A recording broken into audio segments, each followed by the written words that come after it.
आइए सुनिए, देखिए, समझिए सनातन सत्य। जैसी दृष्टि वैसी सृष्टि, दृष्टि विज्ञान। कुदरत, कुदरती रचना एवं कुदरत के कानून से शाश्वत सुख की प्राप्ति।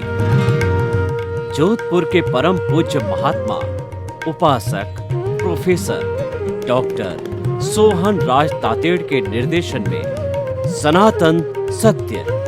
जैसी दृष्टि वैसी सृष्टि, दृष्टि विज्ञान।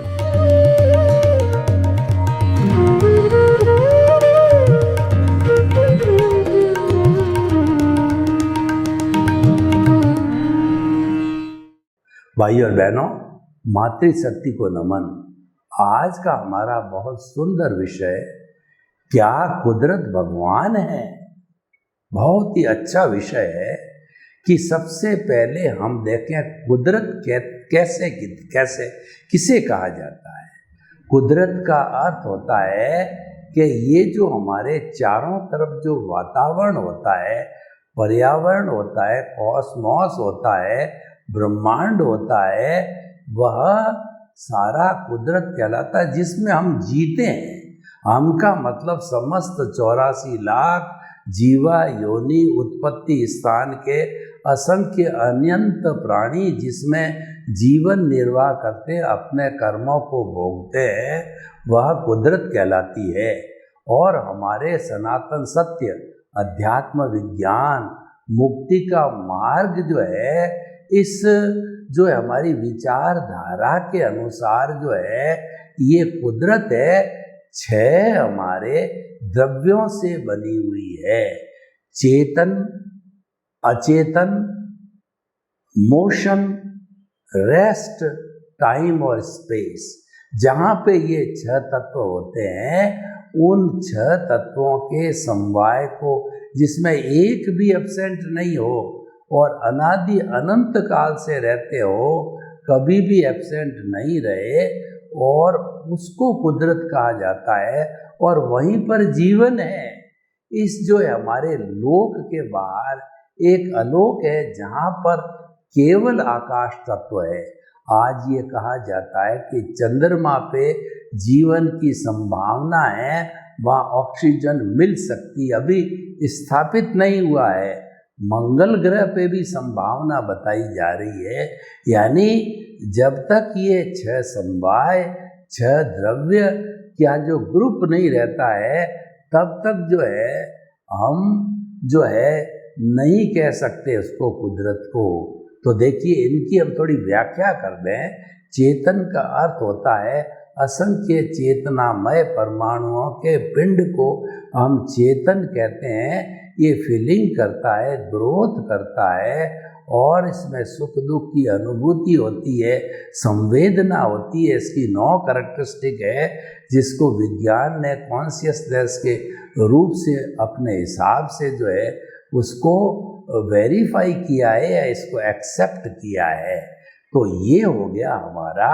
इसके कुल 23 नाम हमारे भारतीय ग्रंथों के अंदर दिए गए चेतना के। ये चेतना है, जब हम बोल रहे हैं, खा रहे हैं, पी रहे हैं, उठ रहे हैं, बैठ रहे हैं, सारी मन वचन काया की गतिविधियां कर रहे हैं। और अगर चेतना नहीं हो तो ये शरीर मुर्दा हो जाता है, जड़ हो जाता है। दूसरा पदार्थ होता है जड़। जड़ वह होता है जिसमें संवेदना, फीलिंग, चेतना नहीं होती है, और जो गलन मिलन धर्मा होता है, उसके अंदर जो है फ्यूजन होता है और उसमें यूनियन होती है। यानी जुड़ता है, टूटता है। आज सोना है, कल अभ्रक बन जाएगा, बोडल बन जाएगा, चांदी बन जाएगी। तो हमारे जो भौतिक विज्ञानियों ने कुल 116 तरह के तत्व बताए हैं, वो घूम फिर करके एक दूसरे के अंदर, या तो पृथ्वी के अंदर उसकी जो है वो सरफेस बन के मिलते हैं, या लेबोरेटरी में बनाए जा सकते हैं। तो ये सारे जो जड़ पदार्थ है, जो कि गलन मिलन धर्मा होता है, और वो हमारा साध्य है। बिना जड़ के चेतन अकेला रह नहीं सकता। अकेला चेतन तो केवल मुक्ति मोक्ष सिद्ध शिला में ही रहता है। अजर अमर रूप में और वह शाश्वत सुख को प्राप्त हो जाता है हमेशा हमेशा के लिए। फिर 84 लाख जीवा योनि के इस चक्कर में नहीं घूमता है। तीसरा क्या है कि जड़ और चेतन कोई मोशन करना, जैसे मैं चेतन हूँ, मोशन करना चाह रहा हूँ, मेरे भीतर के जितने भी सिस्टम है सब मोशन करना चाह रहे हैं, तो मुझे मोशन तत्व चाहिए। ट्रेन भागना चाहती है, फ्लाइट उड़ना चाहती है, हेलीकॉप्टर उड़ना चाहती है, और कोई भी व्यक्ति भागना चाहता है, तो पूरे ब्रह्मांड के अंदर जो है वह ये पौद्गलिक तत्व पूरे ब्रह्मांड में एक सिंगल द्रव्य, जहाँ पर कि कहना चाहिए कि एक सुई की अणी लगावे जितनी भी खाली जगह नहीं है या छह तत्व नहीं हो, और वो मोशन तत्व जो है सिंगल द्रव्य पौद्गलिक और इटरनल द्रव्य अवस्था जिसकी बदलती है, और लेकिन वो मूल रूप से पौद्गलिक है, और उसका जो गुण है मोशन देना, डिमांड करने पर उदासीन भाव से वह पूरे ब्रह्मांड के अंदर मौजूद रहता है। चौथा, इसका विपरीत तत्व यानी कोई भी जड़ या चेतन जो है वो मूवमेंट कर रहा है और वो रुकना चाहता है, तो रेस्ट तत्व ठीक इसका विपरीत है। जो रेस्ट देने वाला है वह तत्व मौजूद रहता है और वह रेस्ट देता है। पांचवा, टाइम तत्व जो वर्तमान देता है, घंटा, मिनट, और जो हमारा सप्ताह, वर्ष है और शताब्दियाँ इत्यादि इत्यादि वर्तना देने वाला। और छठा तत्व होता है वो आकाश तत्व है, में अवगाना देता है। जितनी हम जगह घेरते हैं स्पेस के अंदर वो आकाश तत्व होता है। आकाश तत्व अवगाना न दे तो हमारा कोई अस्तित्व नहीं है। हम जो है एक दूसरे के ऊपर गिरेंगे और कहीं पे स्थिर नहीं हो पाएंगे। तो भाइयों और बहनों, मैं आपको ये बताना चाहता हूँ, ये छह तत्वों की मौजूदगी फॉर एवर होती है। कभी ऐसा समय नहीं होता है कि इसमें से कोई एब्सेंट रहता, उसको हम कुदरत कहते हैं। तो क्या कुदरत भगवान है? ये बहुत ही सुंदर विषय है। तो अब देखिए क्या होता है कि हमने इनकी जो अवस्थाएं हैं, अवस्था क्या कहते हैं, कंडीशन, जैसे सुबह होती है, दोपहर होती है, शाम होती है, रात होती है, अवस्था है। और हम जो है कभी पहले बच्चे होते हैं, फिर उसके बाद के अंदर हम बालक हो जाते हैं, फिर किशोर होते हैं, फिर युवा होते हैं, फिर प्रौढ़ होते हैं, वृद्ध होते हैं, फिर मर जाते हैं, और पंचभूत का पंचभूतला इसी जो है कुदरत के अंदर समा जाता है। और कुदरत के लिए एक बड़ी विशेष बात यह कह गई है कि आइंस्टीन ने ये सिद्ध किया कि E=mc², E capital energy, M मतलब मास, C² मतलब कांस्टेंट।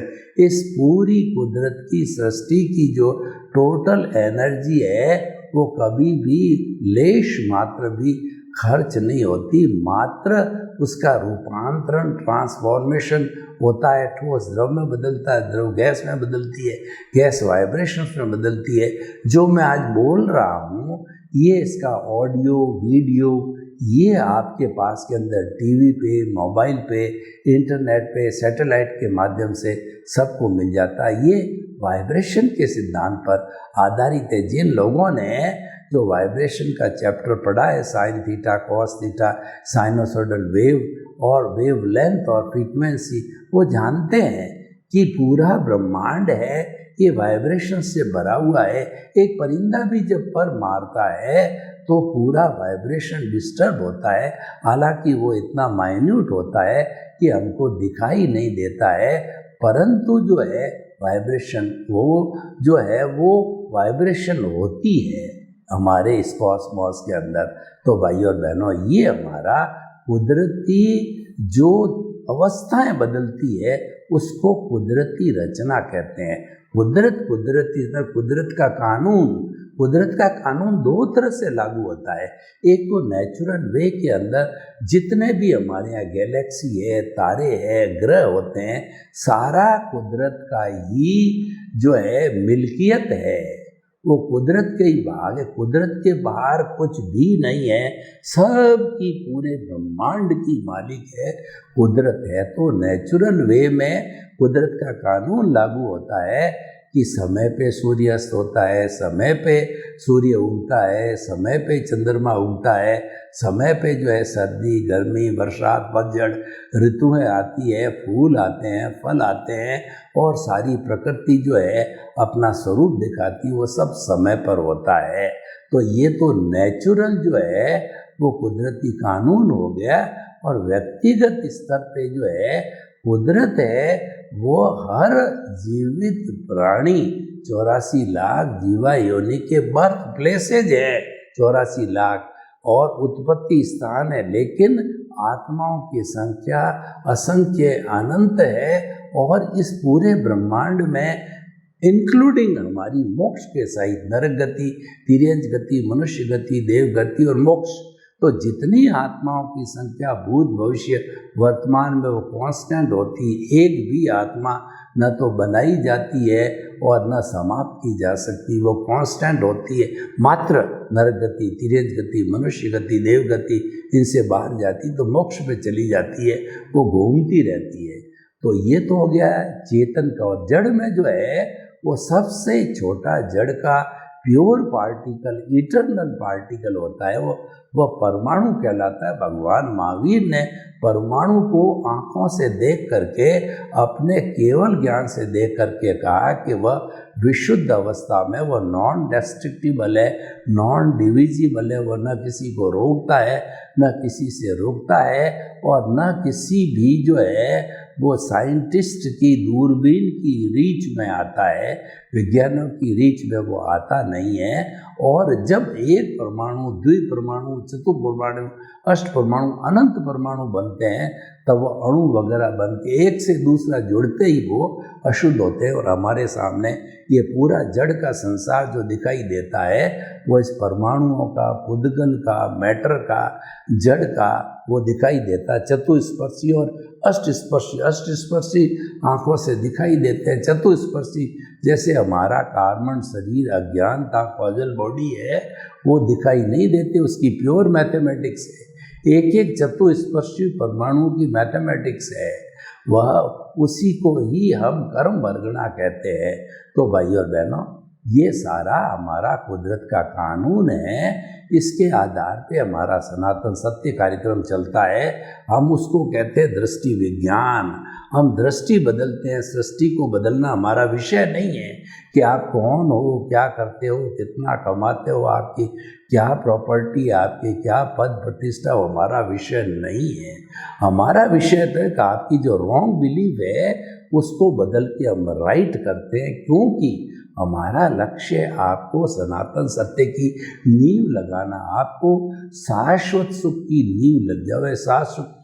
शाश्वत सुख का अर्थ यह है कि उसके बाद दुख आए ही नहीं, आप अपनी आत्मा को प्राप्त कर लो। ये हमारा सनातन सत्य, यूनिवर्सल ट्रुथ, सार्वभौम सत्य, जो कि सिद्धांत पे आधारित होता है और जो परमानेंट होता है, उसका हमारा यह सारा सिद्धांत है। तो हम आपको प्रश्न आज का, क्या कुदरत भगवान है? तो अब देखिए, जहाँ पर 84 लाख जीवा योनियाँ जन्म देती है, यानी माता का जो अंडज और पिता का शुक्राणु दोनों जब इंटरकोर्स के समय मिलते हैं तो दोनों आत्माएं वो मर करके और तीसरी भ्रूण पैदा करती है। और 9 महीने के बाद हम माँ की पेट से आते हैं तो वह एक अलग आत्मा ने जन्म ले लिया। तो जिस समय में किसी प्राणी की मृत्यु हो जाती है, यानी उसकी आंसर शीट क्लोज हो जाती है, घंटी बज जाती है, तो वह सारी आंसर शीट जो है कुदरत के पास में चली जाती है, मालिक कुदरत बन जाती है। तो कुदरत ही अब नेक्स्ट बर्थ में उसको जन्म दिलाती है। देखिए, अंतराल गति में क्या होता है कि एक आत्मा एक शरीर छोड़ करके जो है अगले जन्म में 4 समय, हम जब एक जो है ये पलक जपते हैं तो असंख्य समय चले जाते हैं। तो अधिकतम 4 समय में 4 गतियों में जहाँ उसका प्री डिसाइडेड आयुष्य होता है, प्री डिसाइडेड जन्म होता है, और वो निश्चित समय पर जाकर के और विदिन उसके अगला तय हुए बिना वो शरीर छोड़ नहीं सकती, और शरीर भी छोड़ना जरूरी है क्योंकि उसका आयुष्य खत्म हो रहा है, और अगला बिल्डअप करके पुराना खत्म करके वो जन्म लेते ही सारा चिट्ठा कुदरत के हाथ में आ जाता है। इसीलिए कहा जाता है कि हर जीवित प्राणी या जड़ की जो है क्रिएटर, ऑपरेटर, डेस्ट्रॉयर कुदरत है, और हम जन्म से मृत्यु तक मन, वचन, काया तथा उससे जुड़ी हुई हर अवस्था मात्र कुदरती रचना है। अवस्था बदलती इसलिए हमने इसको कुदरती रचना बोला। उस पे हमारा कोई कंट्रोल नहीं है, उस पे कुदरत का कंट्रोल है। हम तो पिछले जन्म में जैसी आंसर शीट कुदरत के पास गई थी, यानी हमारा जो जो भाव डाल दिए थे पिछले जन्म में, करेक्शन करना हो तो कर लिया था, अब करेक्शन नहीं होगा क्योंकि वो आंसर शीट एग्जामिनर रूपी कुदरत के पास चली गई है। तो अब हमारे को तो वही चीज़ का भुगतान, हिसाब, परिणाम और हमारा उदय और प्रारब्ध चलेगा इस पूरे जीवन भर, जो कि हम स्क्रिप्ट लिख के लाए हैं, मन, वचन, काया की बैटरी चार्ज करके लाए हैं, या जो हम फिल्म बना के लाए हैं वो मिलेगी हमारे हाथ में। अब कोई चेंज नहीं करनी है। तो अब आप खुद निर्णय करो कि इतना सब होते हुए भी क्या कुदरत भगवान है या नहीं है। तो मेरी दृष्टि में तो भगवान वह व्यक्ति होता, देखिए भगवान की परिभाषा क्या है, जो अनंत ज्ञान, अनंत दर्शन, अनंत शक्ति वाला जो शुद्धतम रूप है, जो मोक्ष में विराजमान होता है और उसके कोई दुख आता ही नहीं है, शाश्वत सुख होता है, वो भगवान है। और दूसरा जो हमारा सबका भरण पोषण संरक्षण करने वाला जो है ये कुदरत है, तो कुदरत भगवान से कम कैसे है। देखिए, एक जो माँ होती है वो बच्चे की पहली पाठशाला होती है, तो माँ क्या भगवान से कम होती है क्या? नहीं होती है, क्योंकि वो तो संस्कार देती है, बच्चे का ध्यान रखती है। और माँ तो जो है सूखे में बच्चे को सुलाती, आले में खुद सोती है, सर्दी से, गर्मी से, बरसात से, खाने से, पीने से, गिरने से सारी उसकी देखभाल करती है। तो क्या वो भगवान से कम है क्या? तो वह तो हमारी अकेली माँ है, लेकिन ये तो पूरे ब्रह्मांड की माँ है, कुदरत है, जो सबका पालन पोषण देख रेख करती है। और अल्टीमेटली देखिए कि जब हम स्वाहा हो जाते हैं, हमारा आयुष्य खत्म हो जाता है, ये पंचभूत का पुतला पृथ्वी, जल, अग्नि, वायु, आकाश से बना हुआ है, इससे पैदा हुआ, इससे पोषित हुआ और इसी से मन, वचन, काया की सारी प्रवृत्ति की, और अंत में ये इसी में विलीन हो गया। पृथ्वी पृथ्वी में, जल जल में, अग्नि अग्नि में, वायु वायु में और आकाश आकाश में। तो आप खुद निर्णय करो कि क्या कुदरत भगवान है? भगवान है, बिल्कुल। जब इतना देख रेख करने वाली और सारा नियंत्रण में, और कुदरत तो कहती है कि ये जो इस सृष्टि की व्यवस्थित शक्ति ही करता है, यानी व्यवस्थित शक्ति कुदरत का भाग है जो इंडिविजुअल पे लागू होती है। तो वह कहती है कि सारे ब्रह्मांड की व्यवस्थित शक्ति मैं अकेली हूँ, मैंने इस पूरे ब्रह्मांड में किसी भी जीवित प्राणी को कर्ता बनने की कोई भी न तो पावर ऑफ अटॉर्नी दी है, और न मैंने लिखित के अंदर किसी को कर्ता बनाया है। कर्ता मैं अकेली हूँ, व्यवस्थित शक्ति है, साइंटिफिक सर्कमस्टेंशियल एविडेंसेज है, और जो द्रव्य क्षेत्र, काल, भाव और बहुपन समवाय पे काम करती है, या ठीक इसी तरह से काल, स्वभाव, कर्म, पुरुषार्थ, नियति सिद्धांत के ऊपर कार्य करती है। तो वो भगवान क्यों नहीं है? अब आप खुद निर्णय करो कि क्या कुदरत के ऊपर कोई है क्या? तो मैंने तो ये प्रश्न हजारों, लाखों, करोड़ों लोगों को पूछा, क्या कुदरत के ऊपर कोई भी शक्ति है क्या? मुझे आज तक इस 20 वर्षों में कोई जवाब नहीं दे पाया है। तो बताइए, कुदरत भगवान है या नहीं? आप खुद निर्णय करो। मैंने तो निर्णय कर लिया कि कुदरत ही भगवान है। तो हमारे को ये एक मन, वचन, काया को कुदरती रचना मानना है, ये हमारा सम्यक तप है, ये हमारा रियल पुरुषार्थ है। तो हमारा अध्यात्म विज्ञान आर्ट ऑफ द विजन के अंदर जैसा हमने बताया, हम सृष्टि को टच नहीं करते। सृष्टि यानी आत्मा कैसी है, और यानी कि मन वचन काया कैसे है, गंदे हैं, अशुद्ध है, अशुभ है, या जो है इसका शुद्धिकरण करना, ये हमारा विषय नहीं। हम तो उसको टच ही नहीं करते हैं। हम तो जो टच करते हैं वो जो करते हैं मिथ्या ज्ञान, मिथ्या दर्शन को ठीक करके उसकी जगह सम्यक ज्ञान, सम्यक दर्शन देते हैं। तो इंडिविजुअल के लेवल के ऊपर मिथ्या ज्ञान क्या है उस पर थोड़ा प्रकाश डाल देते हैं। कोई व्यक्ति यह कहता है, कुदरत तो कहती है कि सबका मालिक मैं हूँ। ये जो है हमारे साईं बाबा क्या कहते हैं कि सबका मालिक एक। कौन? कुदरत। कुदरत को समर्पण सच्चा समर्पण है, और अज्ञानता का नाश, अज्ञानता का त्याग सच्चा त्याग है, और आत्मा ही सच्चा ज्ञान है। आत्मज्ञान के अतिरिक्त सब अज्ञान है। तो जब ऐसी स्थिति होती है तो हम आपको बताते हैं मिथ्या ज्ञान, मिथ्या दर्शन क्या है। कि मैं मानूं या कोई व्यक्ति माने कि ये शरीर मेरा है और इसका शरीर का संचालक मैं हूँ, इसको भोजन देने वाला, पानी देने वाला, पैदा करने वाला, पालन पोषण करने वाला, मन वचन काया की एक्टिविटी है वो कराने वाला मैं हूँ।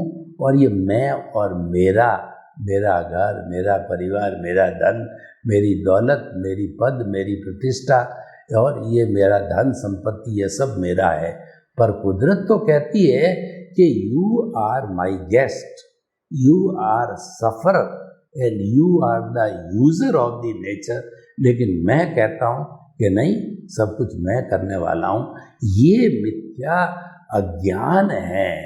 मतलब जो है शरीर को अपना मानना मिथ्या ज्ञान है।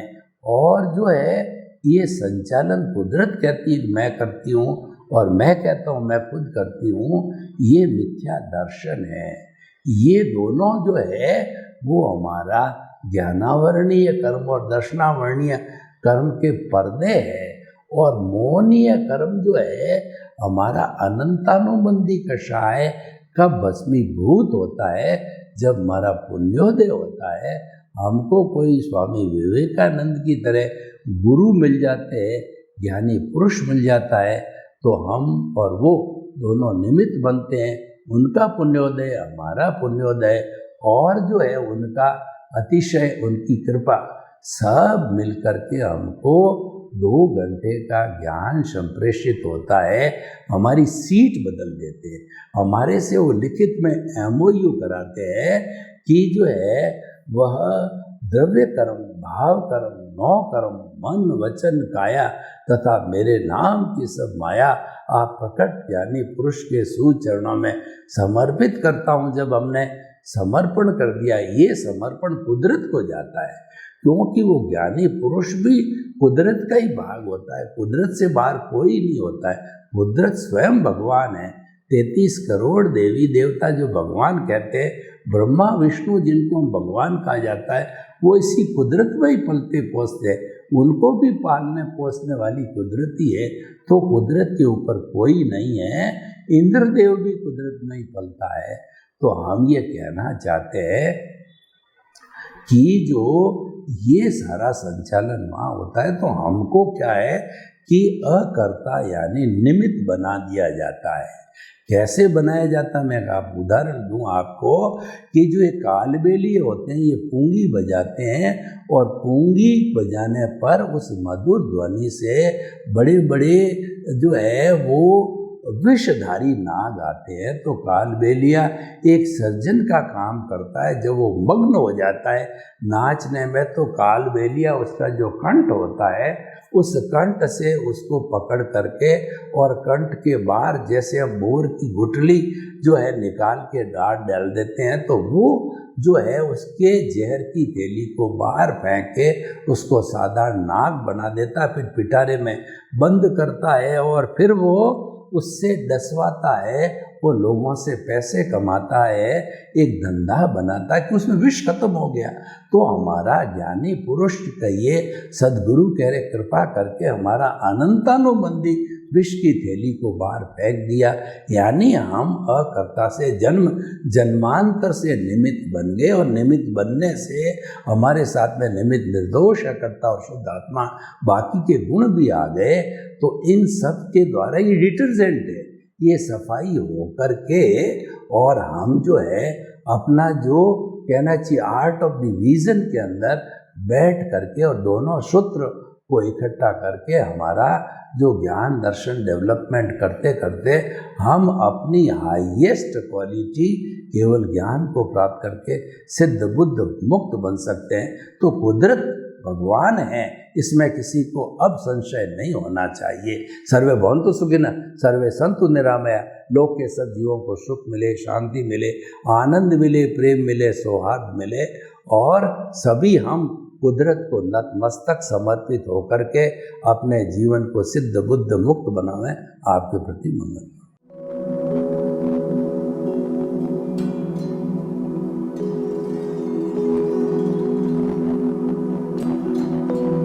एक ऐसा अंतर्राष्ट्रीय ख्याति प्राप्त मानव जो गुरु प्रेरणा से पिछले 20 वर्षों से वानप्रस्थ जीवन जीते हुए 24 घंटे मानवता की सेवा में संलग्न है। एक ऐसा मानव जो अभी राष्ट्रीय, अंतर्राष्ट्रीय टीवी चैनलों पर 7,500 एपिसोड के माध्यम से सनातन सत्य, आत्मविज्ञान एवं पुनरुत्थान, व्यवहार एवं निश्चय जगत के जीवनोपयोगी विषयों पर हृदय स्पर्शी प्रवचन कर चुका है। उस मानव का नाम है महात्मा उपासक प्रोफेसर डॉक्टर सोहन राज तातेड़।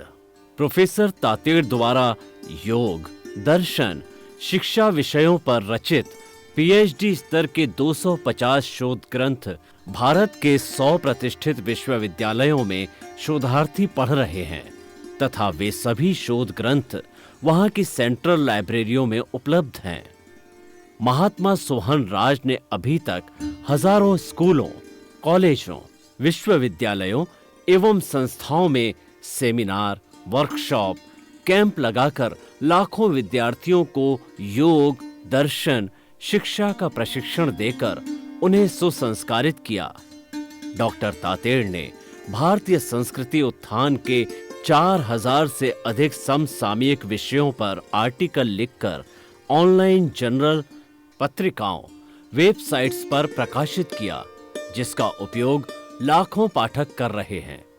उपासक तातेड़ के 5000 से अधिक आज का सुविचार, आज का शुभ संदेश, आज का मंगल भावना योग आदि चिंतन websites, Twitter, blogger, Facebook, YouTube माध्यमों से लाखों लोग अपना जीवन निर्माण कर रहे हैं। मानवता के मसीहा ऐसे महामानव महात्मा सोहन राज तातेड़ के प्रोफाइल को अभी तक विश्व के 20 लाख दर्शक यूट्यूब पर, 12 लाख गूगल पर एवं लाखों दर्शक फेसबुक, ब्लॉगर, ट्विटर और इंस्टाग्राम पर देख चुके हैं।